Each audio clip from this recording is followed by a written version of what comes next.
では始めていきます。前回アシュタンガヨガとは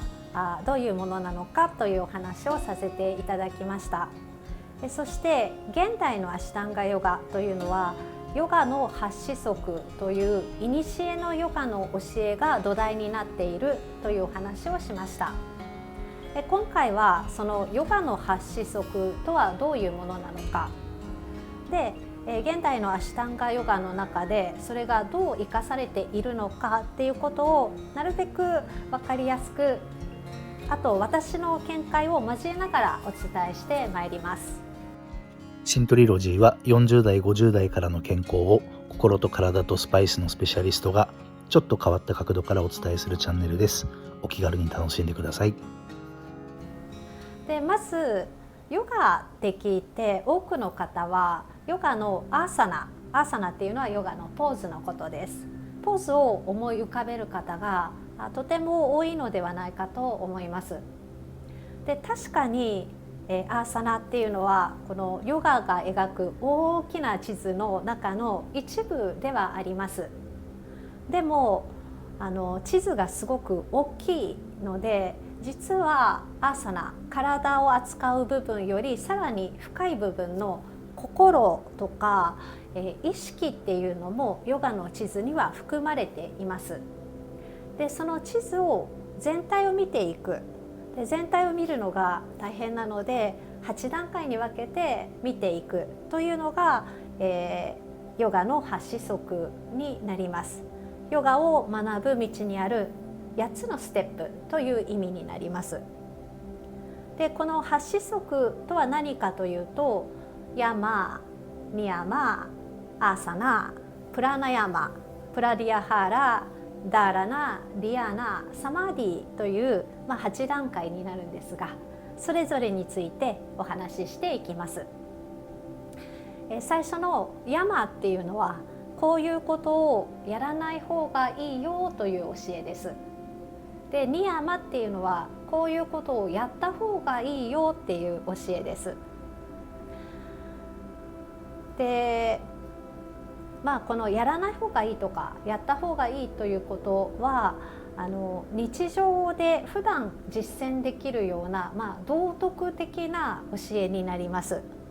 例えばやらない方がいいことの中にはアスティアって言って盗まないっていう教えがあります。盗まない。で物を盗まないのはもちろんですけれども、例えば人の時間を盗まないとか、人の信用を盗まない、壊さないということも含めて、普段アスティア、盗まないということを意識して生活するといいよねというような教えになります。そして例えばニヤマ、やった方がいいことの中にはタパス、規律を持つっていう意味です。タパス、規律を持つという教えがあります。でこのタパスはアシュタンガヨガではものすごいやっていきます。でそもそもアシュタンガヨガの練習は基本的には朝早い時間に行うので、まずベッドから出るところがタパスになります。でやらない言い訳っていうのがいっぱい思い浮かぶんですね。あんまり寝てないなとか、今日仕事があるからとか思い浮かぶんですが、その時にでも自分がやると決めたことなんだ、自分の強い気持ちで始めたことなんだってふっと初心に戻ってえいっとベッドから出る、このようなことがタパスになります。でこのやらない方がいいこと、やった方がいいことっていうのはマットの上というよりはむしろマットを降りた時にやりやすい実践方法になります。でそう思うとヨガの学びは24時間365日生きている間にずっとやっていくといい教え、人生そのものがヨガと言ってもいいのかもしれません。そして次のアーサナっていうのは、ヨガのポーズのことです。で、体を動かして、体を整えていくこと。そしてプラーナヤーマっていうのは呼吸を整えていくことになります。アシュタンガヨガではこのアーサナと呼吸というのは必ず連動させて、一緒にして練習をしていきます。で、呼吸を伴わないアーサナは存在しないとまで言われています。すごく呼吸を大事にします。なのでずっと練習していくとだんだん呼吸感覚っていうのが強くなっていくんですね。で、呼吸が強くなるっていうことは自分の、内側にすごく意識が向きやすくなるので、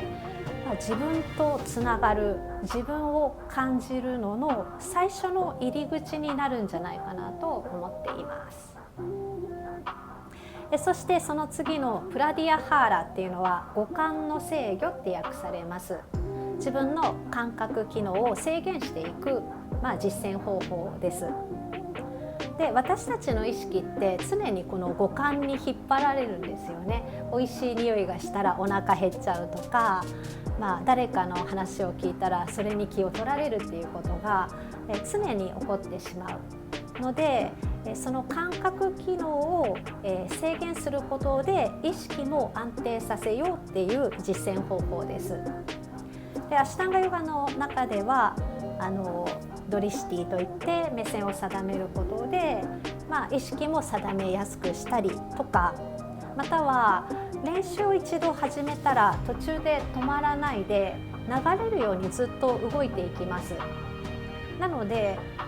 練習中に本当になんか匂いがしたり声がしてもそっちにバーって気持ちがいかないように、ずっと自分の練習に集中ができるようにシステムが作られています。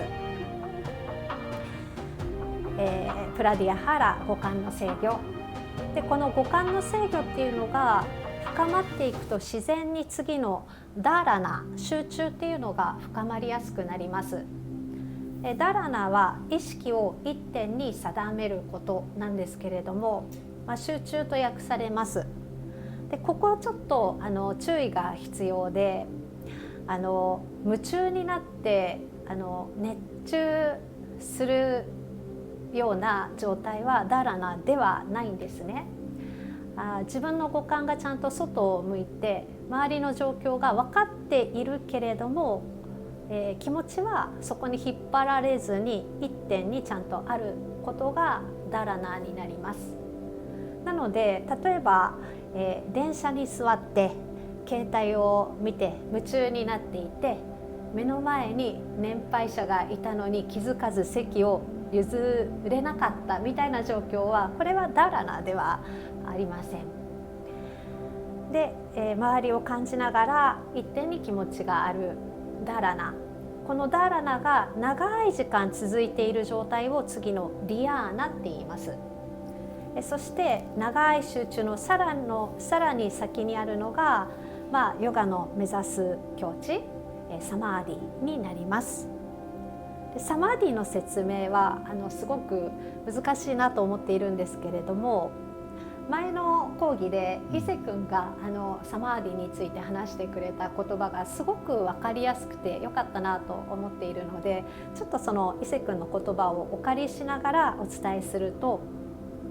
サマーディとは、自分の中の五感、感覚機能を完全に開いて周りの状況をすべて感じ取りながらも、意識はどの感覚にも引っ張られずにその場に安定して存在し続けること、自分の状況と周りの状況が完全に調和している状態なのかなと思っていますが、どうでしょうか。自分もこの間話しながら井上さんの考えを聞いてて、なんかちょっと腑に落ちたというかね、そうなんか研ぎ澄まってるんだけど一体化してるみたいな、境界線がない、境界線がない、ね、境界線を作って境界線がないみたいな、ね、うちにも外にもなんかそういい感じで、ヨガのパラドックスっていう言葉もよく耳にするんですけど、その0と100が一緒みたいなことってヨガではすごく起こるんですね。感覚を制限してでも全てが広がるとか、